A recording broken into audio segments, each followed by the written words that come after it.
Salut à tous et à toutes et bienvenue sur Encore, le podcast qui passe en revue vos concerts favoris. Alors ici, on ne se contente pas de simplement raconter un concert, on va l'analyser et l'évaluer comme un spectacle total. L'idée, c'est de dépasser la simple performance musicale pour plonger dans tout ce qui fait l'essence d'un show, à savoir la scène, les costumes, la narration, le rythme, l'occupation de l'espace et bien sûr les performances vocales et musicales. Et pour ça, on va s'appuyer sur une grille en trois axes. La scénographie, la performance et le show. Et à chaque fois, on va noter sur 5 différents critères et cela va nous donner une moyenne pour chaque axe, ce qui nous donnera à la fin un score global pour le concert, le tout en restant le plus objectif possible. Alors bien sûr, ça reste mon regard, mais l'idée c'est d'apporter une lecture neutre, sans encenser ni dénigrer. On va analyser, comprendre et donner un autre angle sur ces concerts qui nous font tant vibrer. Alors c'est parti, on entre dans ce nouvel épisode et on va voir s'il mérite ou pas un encore.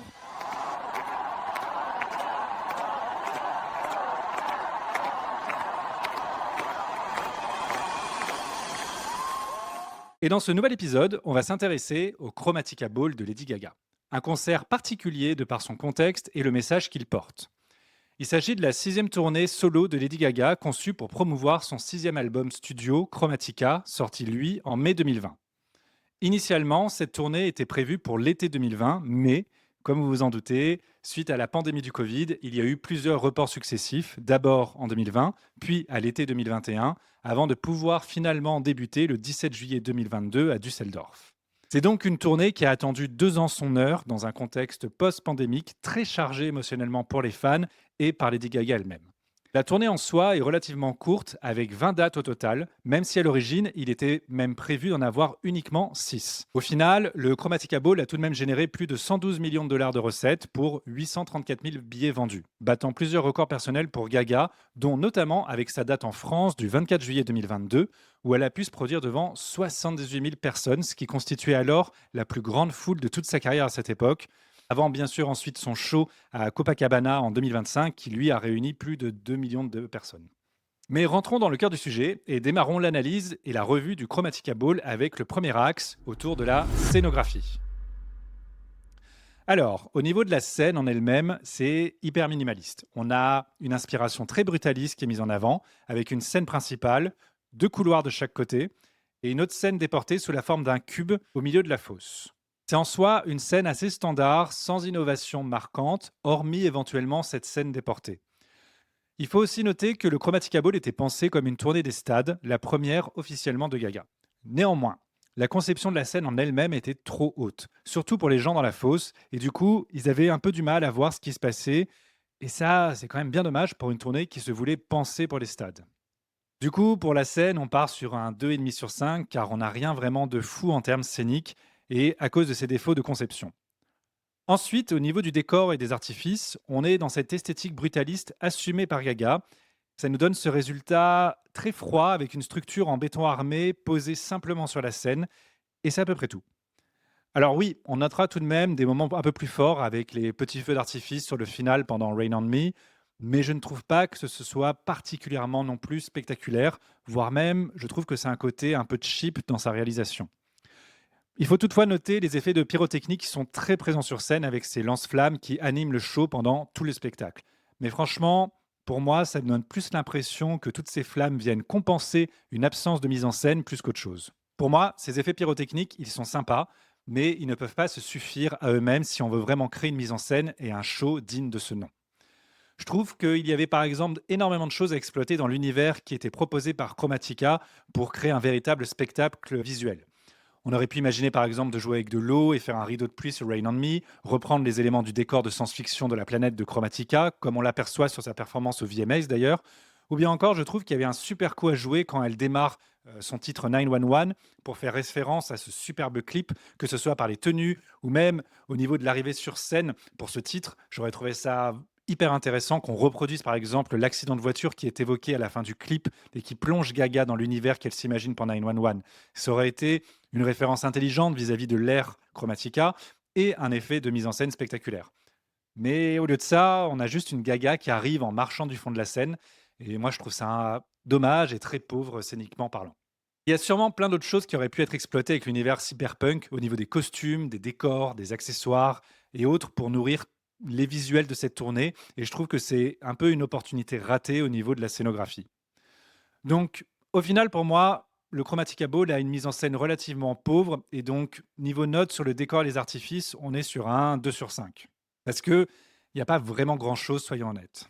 Au niveau de la scénographie au global, on arrive donc à une moyenne de 2,25 sur 5, car il faut reconnaître les efforts de mise en scène pour cette tournée, qui ne sont pas tout à fait au rendez-vous, avec une scène très simpliste et très peu d'investissement pour créer des décors, des accessoires ou d'autres types d'effets visuels qui élèverait ce concert au rang d'un véritable spectacle visuel.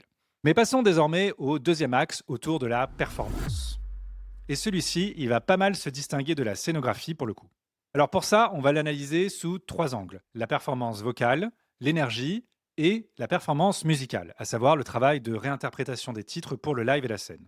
Si la scénographie du Chromatica Ball est relativement simpliste, en termes de performance, c'est là que cette tournée se démarque bien plus. Gaga met énormément d'efforts dans le show à ce niveau-là. Vocalement, elle est impeccable. Que ce soit dans les moments intenses où elle enchaîne les chorégraphies, ou bien dans les instants piano plus émouvants, on a une Gaga qui démontre toute l'étendue de sa puissance et de la maîtrise de sa voix.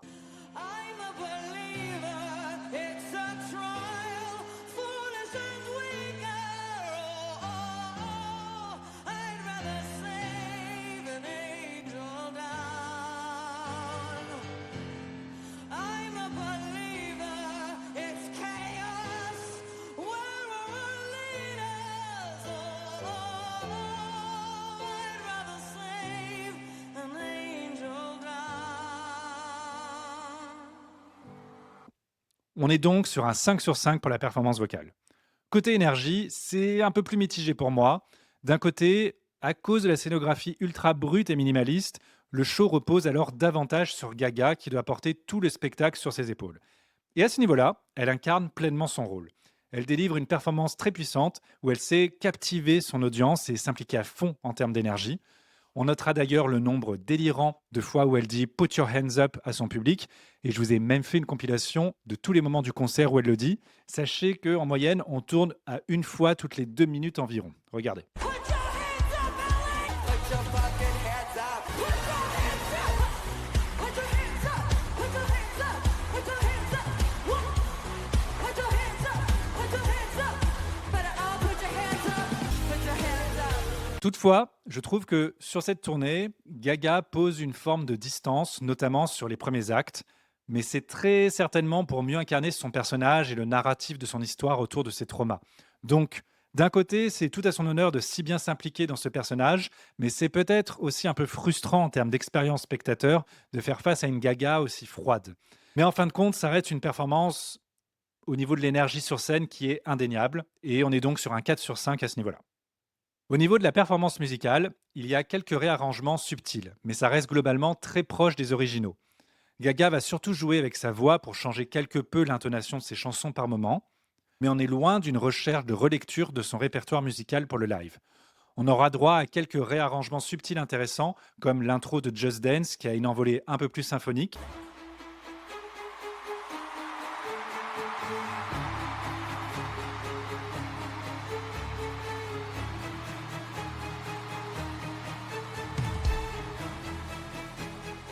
Les basses plus fortes sur Poker Face ou quelques titres avec une ambiance un peu plus rock, électrique comme l'outro de Love Game ou de Stupid Love. Make some noise, man!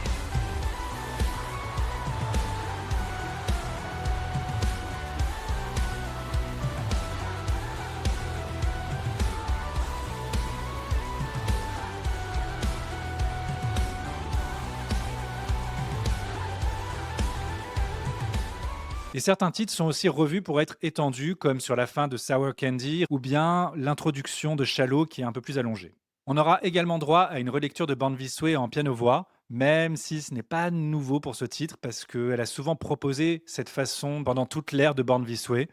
Et de manière générale, j'ai le sentiment que Gaga a voulu vraiment avoir une influence très rock pour ce Chromatica Ball, que ce soit dans ses sonorités, mais aussi même le format du show en lui-même, ses tenues, son énergie, etc.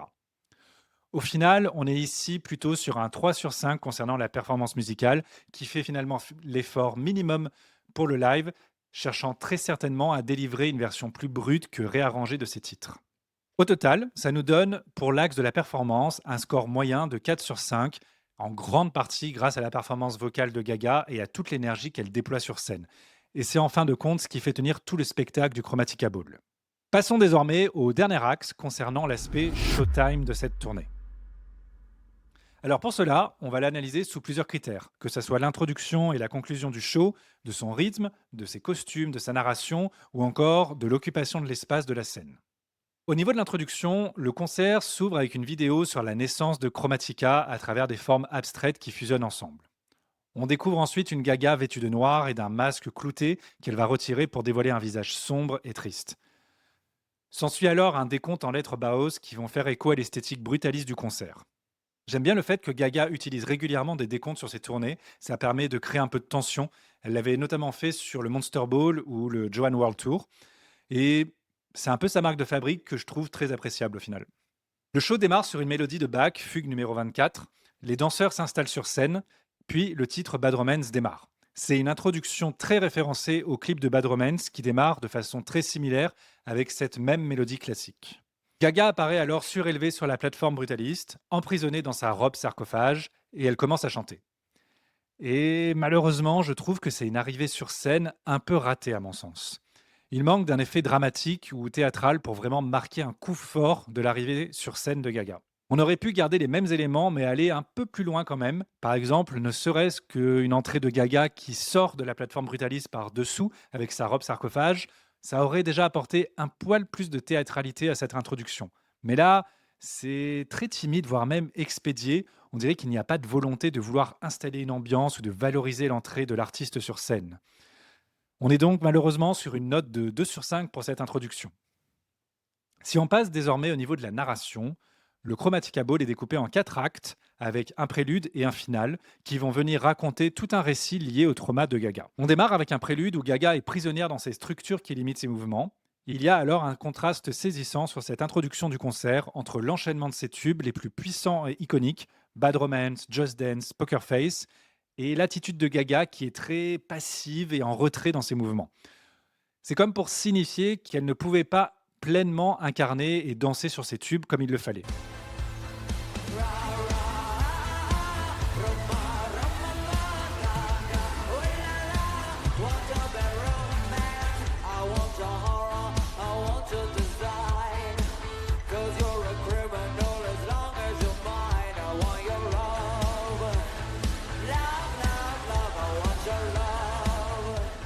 D'un côté, je pense comprendre le message pour nous communiquer son état d'esprit et pour retranscrire le malaise qu'elle expérimente, le fait d'être à la fois prisonnière de sa célébrité et de son personnage avec son incapacité à pouvoir célébrer avec son public les titres les plus emblématiques de sa carrière, symbole du mal-être qu'elle vit à ce moment-là, en quelque sorte prisonnière de sa santé mentale.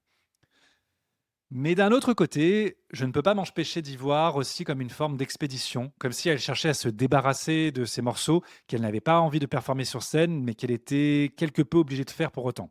Une façon de les faire dès le début, de manière un peu désincarnée, pour faire le service un peu minimum, et pouvoir ensuite se concentrer sur le reste du concert comme elle l'entend. Je dis ça car je pense qu'il aurait été possible tout de même d'incarner le même message dans ce prélude avec une meilleure mise en scène, moins statique, qui illustrerait aussi bien le propos.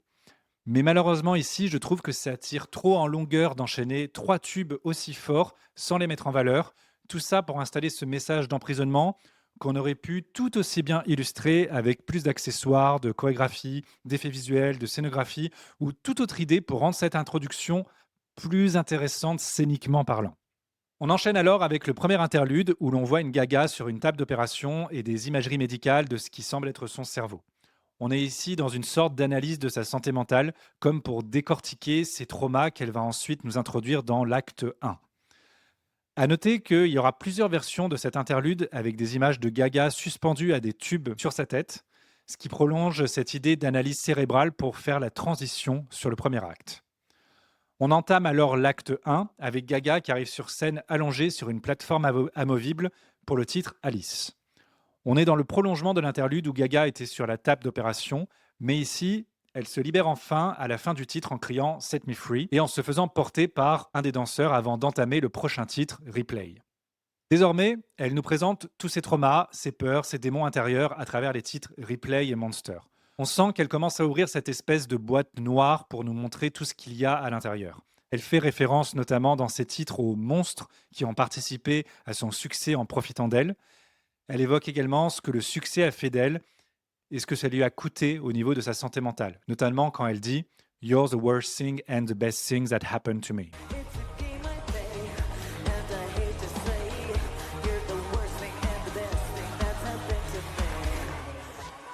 Le premier acte se clôture et le second interlude introduit un univers floral qui se termine par une silhouette de Gaga endormie et qui se réveille soudainement comme prise de panique. C'est ici une métaphore de sa prise de conscience et du réveil qu'elle opère pour affronter et combattre ses traumas, ce qui est tout l'objet de ce deuxième acte. L'acte 2 représente donc le combat que Gaga va mener et le fait d'ouvrir sur le titre 911 est une bonne façon d'introduire cet état d'urgence dans lequel elle va évoluer. Là, on est sur quelque chose de plus agressif, plus brut, où elle affronte un peu tout ce qui l'a détruite. La pression, le regard des autres, la célébrité et le bruit permanent autour d'elle qu'elle évoque dans les titres Sour Candy, Téléphone et Love Game. Il y a une vraie tension dans cette partie du show, que ce soit par les chorégraphies, son attitude ou même ses tenues, qui sont un peu comme une armure.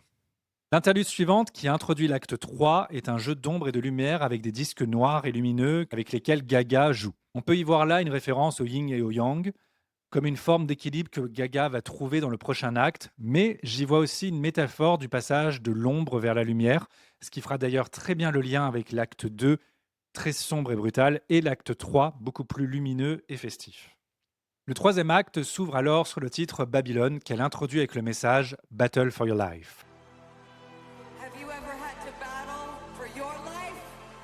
Comme pour signifier qu'elle a vaincu ses traumas. Ici, on répond directement à l'acte précédent pour annoncer que les batailles de l'acte 2 ont été gagnées.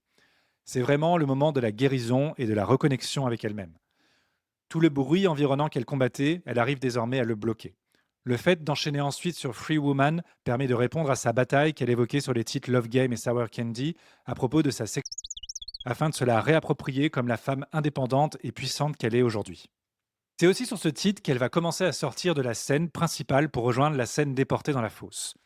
Comme si elle se libérait du poids de tout ce qu'elle avait introduit sur scène auparavant et qu'elle est désormais la femme libre qu'elle chante sur ce moment du show. Enfin, clore cet acte avec Born This Way, c'est encore une fois dans la lignée de cet acte de célébration, mais aussi une manière de faire le lien avec le dernier acte qui est dédié à ses fans. L'interlude qui précède cet acte est un hommage à la peintre polonaise Tamara de Lempicka, avec beaucoup de références à ses tableaux des années 1928-1935. Le choix de Lempicka n'est pas anodin. C'est une peintre femme libre, sensuelle et puissante dans une époque qui ne lui était pas vraiment favorable. Un miroir un peu de l'image que Gaga veut projeter à ce stade du show, celui de la femme libérée. Gaga réapparaît sur cette scène externe dans une nouvelle tenue mi-insecte, mi-alien. C'est ici pour moi une symbolique de son arrivée sur la planète Chromatica, qu'elle décrit comme un lieu où tous les sons et les couleurs se mélangent et qu'elle a conçu pour guérir de tous ses traumas. Cet acte 4, c'est un peu la renaissance où Gaga célèbre sa liberté retrouvée, mais aussi le lien avec ses fans. Elle se repositionne comme une artiste qui transforme ses douleurs en quelque chose de collectif et de fédérateur. C'est pour ça qu'il s'agit du moment du concert le plus posé et chargé en émotions, où elle va livrer ses titres les plus calmes et intimistes, et en profiter aussi pour se livrer à son public pour aborder différents sujets, que ce soit sur la conception de l'album, notamment quand elle fait la version piano-voix du titre Fun Tonight, qu'elle avait pensé ainsi à l'origine, sur qui elle est avec le titre Enigma, ou encore pour se positionner sur des sujets d'actualité à l'époque, comme sur les droits des personnes LGBT ou le droit à l'avortement. Elle termine cet acte en retraversant la foule pour revenir sur la scène principale, prête à clôturer le concert et ce chapitre de sa vie.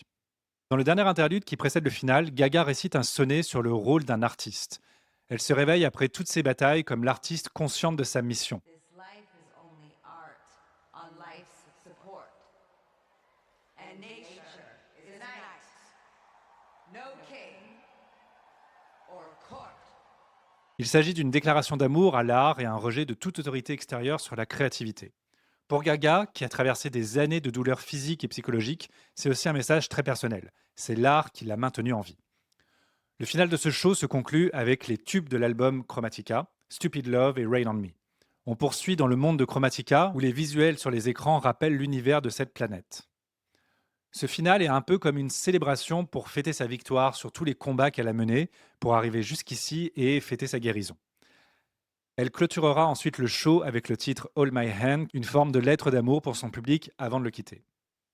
Tout l'aspect narratif de ce concert est relativement bien construit avec cette structure en actes pour raconter une même histoire cohérente. Même s'il faut tout de même prendre le temps d'analyser, Gaga ne donnant pas vraiment des clés de lecture très évidentes pour interpréter son spectacle.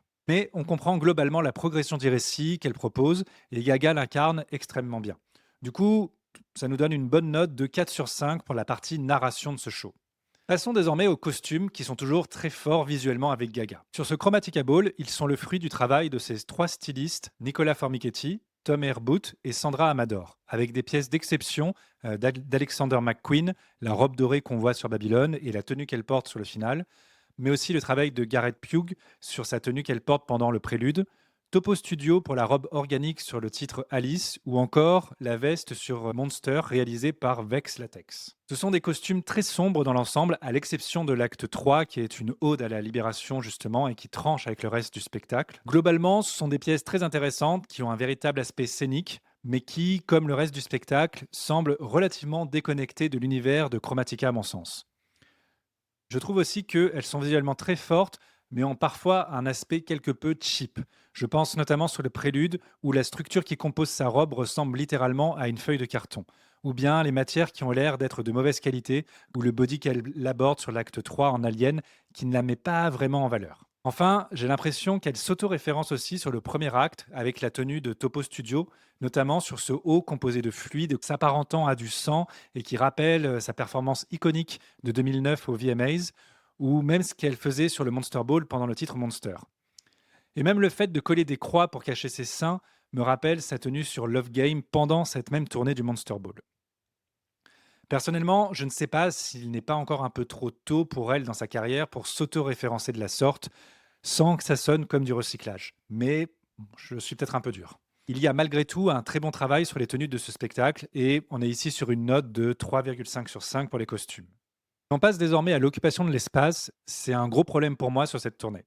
Je trouve qu'elle occupe beaucoup trop la scène centrale et où notamment elle va être particulièrement statique en exploitant que le centre de cette scène et donc sous-exploiter massivement les deux allées sur les côtés. Elle n'empruntera d'ailleurs ses runways que deux fois. Sur Love Game pour celui qui est sur la gauche et sur Babylon et Free Woman pour celui sur la droite. Mais notamment car c'est en fait le seul chemin pour elle pour traverser la foule et rejoindre l'autre scène. D'ailleurs, heureusement qu'il y a cette plateforme dans la fosse pour diversifier un peu. Mais même cette autre scène est relativement sous-exploitée, je trouve, étant donné qu'elle reste principalement assise à son piano. Il y a seuls les passages de Banvisway et Enigma sur cette scène déportée sont ceux qui restent les plus intéressants d'un point de vue d'occupation de l'espace. Mais ça reste malgré tout timide. À noter également sur l'acte 1 l'utilisation de la plateforme sur le titre Alice, qui est intéressant pour jouer sur les hauteurs, mais qui, malgré tout, donne un rendu très passif et statique. Et surtout, quel dommage de ne pas avoir davantage exploité cette plateforme amovible qui ne servira qu'une seule fois de tout le concert, ni même la structure brutaliste qui n'est utilisée que pendant le prélude.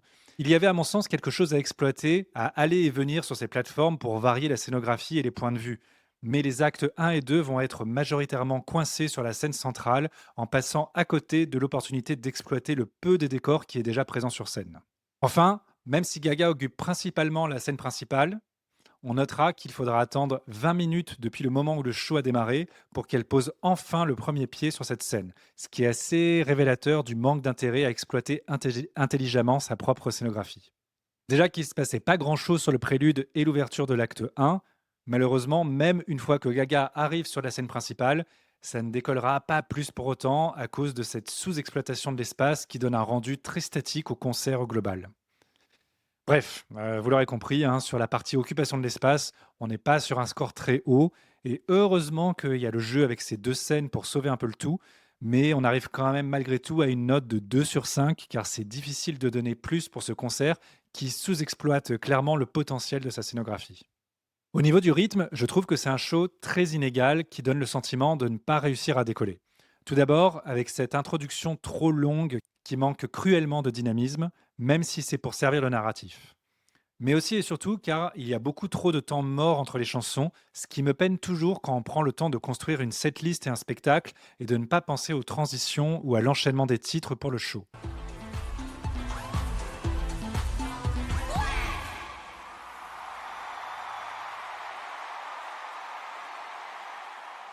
Enfin, l'acte 3 au piano est très beau, mais un peu trop long et il plombe un peu le show à mon sens.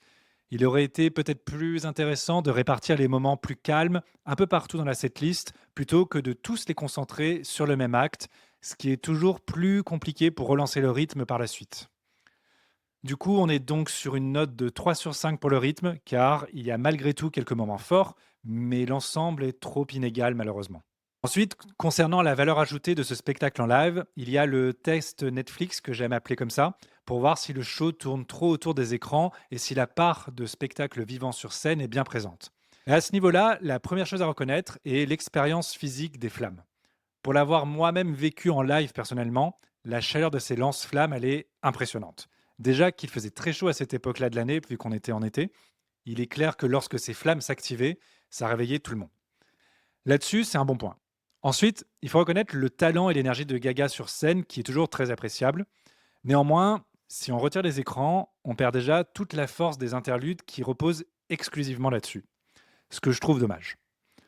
Il y a également quelques effets visuels ajoutés sur les captations de Gaga sur les écrans pour habiller sa présence sur scène, ainsi que quelques backdrops vidéo pendant les chansons, mais rien de significatif pour autant, le show ne dépend pas exclusivement là-dessus. On est donc sur une note de 3 sur 5 pour la valeur de ce show en live, car les quelques artifices de la scène et l'énergie de Gaga sont au rendez-vous, mais il n'y a pas non plus d'efforts significatifs pour proposer des véritables éléments de spectacle vivant pour ce show. C'est un concert qui est très bien à vivre, mais qui s'apprécie tout autant derrière son écran, je pense. Enfin, passons à la conclusion de ce Chromatica Ball. Clôturer sur Rain on Me est un très bon choix. C'est le tube de l'album, c'est un titre festif. C'est parfait pour terminer sur une bonne note. Il y a un vague effort de mise en scène pour marquer le coup avec les feux d'artifice, mais sans être non plus particulièrement spectaculaire pour autant. Moi, je ne comprends pas pourquoi ils n'ont pas exploré des solutions aquatiques comme un rideau d'eau pour faire tomber de la pluie sur scène, ou même juste faire danser Gaga et ses danseurs sur une plateforme avec de l'eau afin de créer des projections avec leurs mouvements, comme ce qu'a pu faire Beyoncé plusieurs fois en live. Freedom, fuck illusion. Yeah. Freedom, I break chains about myself. Won't let my freedom run in hell. Hey. En plus, je suis sûr qu'il y avait quelque chose à creuser avec la pyrotechnie et l'eau pour créer de superbes effets visuels. Adele l'avait d'ailleurs très bien fait sur son titre Set Fire to the Rain par exemple. Ou bien même avec des étincelles, pourquoi pas, si l'eau c'est trop complexe à gérer sur scène, ce que j'entends. Un jeu d'étincelles basique, ça aurait permis de faire le rappel à la pluie de Rain on Me. C'est spectaculaire, pas cher et très facile à maîtriser. Un peu comme ce qu'a fait Tom Holland sur son Lip Sync Battle, où lui, par contre, il a carrément tout mis. La pluie, la plateforme d'eau et les étincelles. Alors, je vois pas pourquoi les équipes de Gaga auraient pas pu explorer des solutions similaires. Je comprends pas.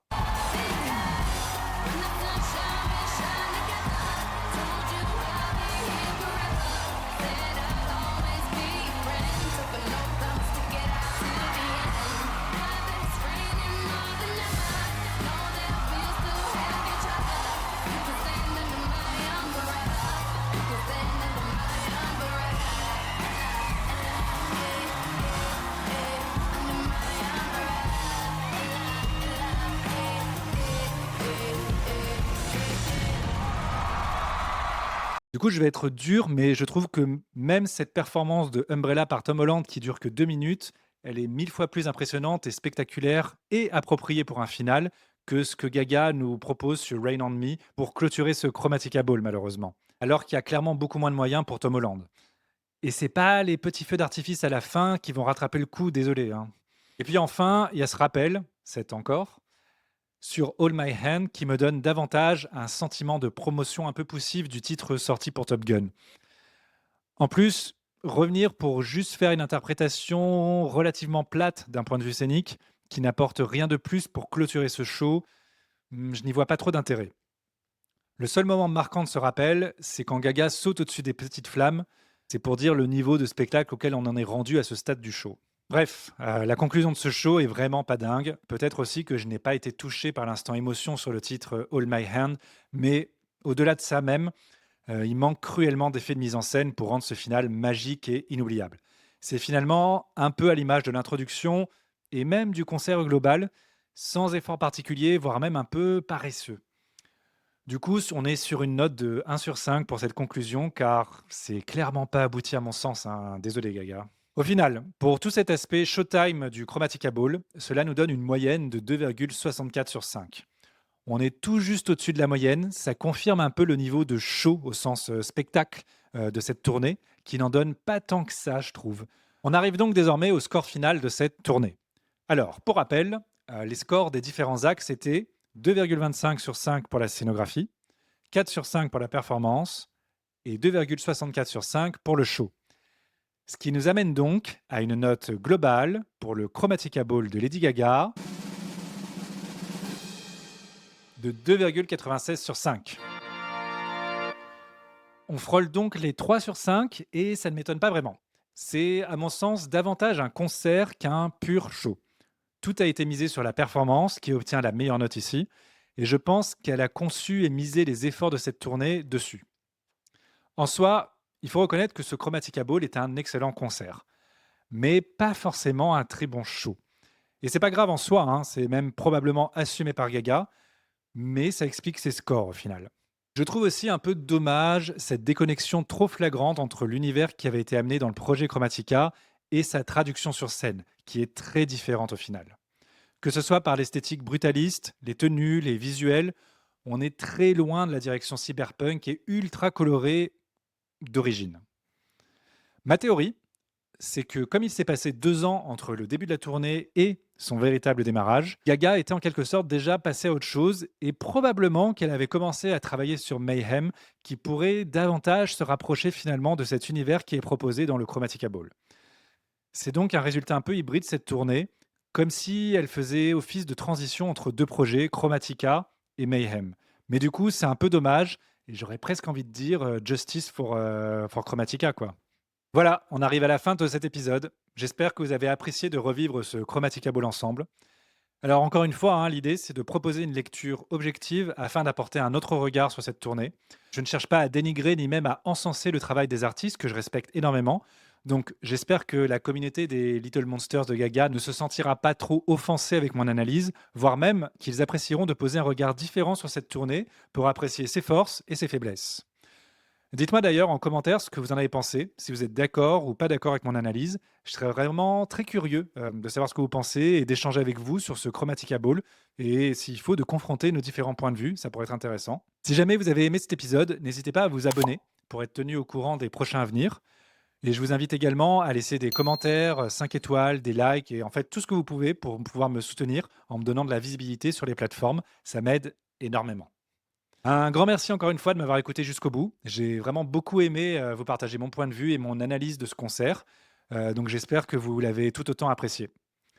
De prochains épisodes vont bientôt arriver également. Vous pouvez me suivre sur les réseaux sociaux, notamment sur Instagram, sur podcast.encore, pour suivre mes actualités.